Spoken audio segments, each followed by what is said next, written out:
ৰাভা হাছং স্বায়ত্তশাসিত পৰিষদৰ ২৪ নং লোকী পৰিষদীয় সমষ্টিত একেদিনাই দুয়োটা আঁচনিৰ শুভ উদ্বোধন কৰে ৰাভা হাছং স্বায়ত্তশাসিত পৰিষদৰ মুখ্য কাৰ্যবাহী সদস্য টংকেশ্বৰ ৰাভাই।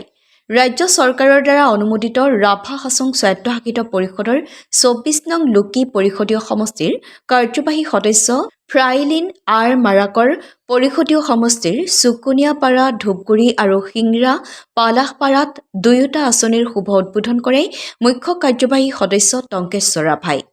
পৰিষদীয় সমষ্টিৰ প্ৰথমে চুকুনিয়াপাৰাত ধূপগুৰি ৰাজ্যিক চিকিৎসালয়ৰ ডাক্তৰৰ চেম্বাৰ গৃহ আৰু সিংৰা পালাহপাৰাৰ মনসা মন্দিৰ কাষৰ বৰগাঁৱৰ পৰা সিংৰা নদীলৈ যোৱা পকী পথটো ৰাভা হাছং স্বায়ত্তশাসিত পৰিষদৰ মুখ্য কাৰ্যবাহী সদস্য টংকেশ্বৰ ৰাভাই আনুষ্ঠানিকভাৱে শুভ উদ্বোধন কৰে।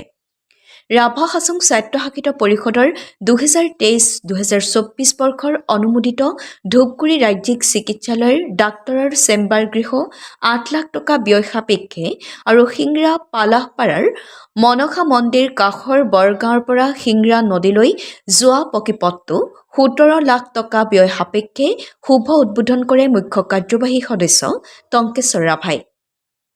এই শুভ উদ্বোধন অনুষ্ঠানত উপস্থিত থাকে ৰাভা হাছং স্বায়ত্তশাসিত পৰিষদৰ উপাধ্যক্ষ ৰমাকান্ত ৰাভা, ৰাভা হাছং স্বায়ত্তশাসিত পৰিষদৰ কাৰ্যবাহী সদস্য নগৰমল চৰগাৰীৰ লগতে সমষ্টিৰ সমূহ বিষয়ববীয়া।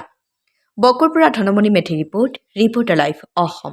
ভগৱানৰ সৈতে এতিয়া মই দুটা অনুষ্ঠান কৰিলোঁ। এটা আমাৰ ধূপগুৰি ষ্টেট ডিছপেঞ্চেৰীখনৰ মানে OPDৰ এটা চেণ্টাৰ আমি অপেনিং কৰিছোঁ ধুনীয়াকৈ, কাৰণ দীৰ্ঘদিনৰ এটা দাবী আছিলে আৰু ডেইলি প্ৰায় 100 পেচেণ্ট তাত যায়, যথেষ্ট সংখ্যক দাবী আছিলে গোটেই ক্ষেত্ৰত। আমি সেইটো এটা কাৰবাৰখিনি কৰিলোঁ ৰাইজৰ সুবিধাৰ্থে। আৰু এই পালাহপাৰা গাঁও ৰাইজৰ এই ৰাস্তাটো আমি কৰিলোঁ। যথেষ্ট জৰাজীৰ্ণ অৱস্থাত আছিল, বহুবোৰ কাম আছে, তো এই ৰাস্তাৰ কাম কাজখিনি আমি কৰিলোঁ। গতিকে আমি ৰাভা হাছং কাউন্সিল তৰফৰ পৰা আমি প্ৰায় কৰিছোঁ যৌথ মঞ্চ যৌথ সংগ্ৰামী চৰকাৰখনে মানে গাঁৱৰ যি কমিউনিকেশ্যন যি ৰাস্তাসমূহ থাকিব, শিক্ষা অনুষ্ঠান যিবিলাক বস্তু থাকিব, যিবিলাক পবিত্ৰ অনুষ্ঠান আমাৰ থাকে, আজি প্ৰায় শ বছৰ ধৰি যিবিলাক আমি পূজা অৰ্চনাবিলাক কৰি থাকে, তাক ইনফ্ৰাষ্ট্ৰাকচাৰ কেনেকৈ কৰিব পৰা যায়, ৰাস্তা ঘাট, হস্পিটেল, শিক্ষা ব্যৱস্থাখিনি কেনেকৈ কৰিব পৰা যায়, এগ্ৰিকালচাৰ চেষ্টা আমি কৰিছোঁ। গতিকে মই ভাবোঁ এই দুটা কাম কৰাৰ পিছত ৰাইজৰ নিশ্চয় উপকৃত হ'ব। যদি অকণমানো যদি উপকাৰ হয়, আমি ভাবিম যে আমাৰ যি কাম কাজ কৰিছোঁ সেইটো সাৰ্থকতা হৈছে। আৰু আহি থকা দিনত ৰাইজক মই বহুত শুভেচ্ছা কেতিয়াবা জ্ঞাপন কৰিছোঁ। নতুন বছৰ আৰু 2 দিনৰ পিছতে নতুন বছৰ আৰম্ভ হ'ব। নতুন বছৰ সকলোৰ কাৰণে আনন্দৰ উপচি পৰক। নতুন বছৰটো সকলোৱে নতুন চিন্তা কৰক, ভাল চিন্তা কৰক, আৰু গোটেই আমি ৰাভা হাছং এলেকাখন যাতে আমি আগবঢ়াই লৈ যাব পাৰোঁ, কামৰূপ অঞ্চল যাতে আমি আগবঢ়াই লৈ যাব পাৰোঁ, এই পালাহপাৰা ৰাইজ অঞ্চল যাতে আমি আগবঢ়াই যাব পাৰোঁ, সকলোৰে শস্যপথ নদন বদন হৈ থাকক, গোটেইবিলাক স্বাস্থ্যৱান হৈ থাকক, মই তাকে আশা প্ৰকাশ কৰিছোঁ।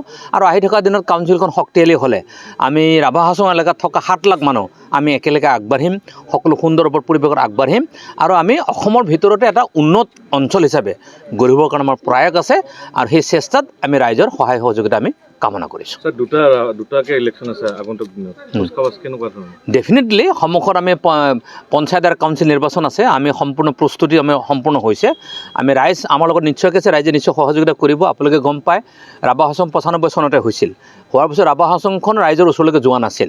আমি যৌথ মঞ্চ যৌথ সংগ্ৰামী চৰকাৰখন অহাৰ পিছত আমি কাউন্সিলখনক ৰাইজৰ ওচৰলৈ নিব প্ৰয়াস কৰিছোঁ। পইচা পাতি কম, তথাপি আমি প্ৰয়াস কৰিছোঁ, ৰাইজৰ ওচৰলৈকে গৈছে, ৰাইজৰ মৰম স্নেহটো নিশ্চয়কৈ আছে। আৰু পঞ্চায়ত নিৰ্বাচনত আমি অংশগ্ৰহণ কৰি মুঠৰ পৰা ৰাইজৰ যি ক্ষমতাৰ যি বিকেন্দ্ৰীকৰণ প্ৰক্ৰিয়াত আমি সেইটোত একত্ৰিত হৈ আছোঁ, আৰু সুন্দৰ প্ৰক্ৰিয়াবিলাক চলি আছে। আমি আশা কৰোঁ ভালেই হ'ব, আৰু ৰাইজৰ আশীৰ্বাদ নিশ্চয় আছে, আৰু ৰাইজৰ আশীৰ্বাদ থাকিলে আগবাঢ়ি যাব নোৱাৰা কোনো প্ৰশ্ন থাকিব নোৱাৰে। Reporter live.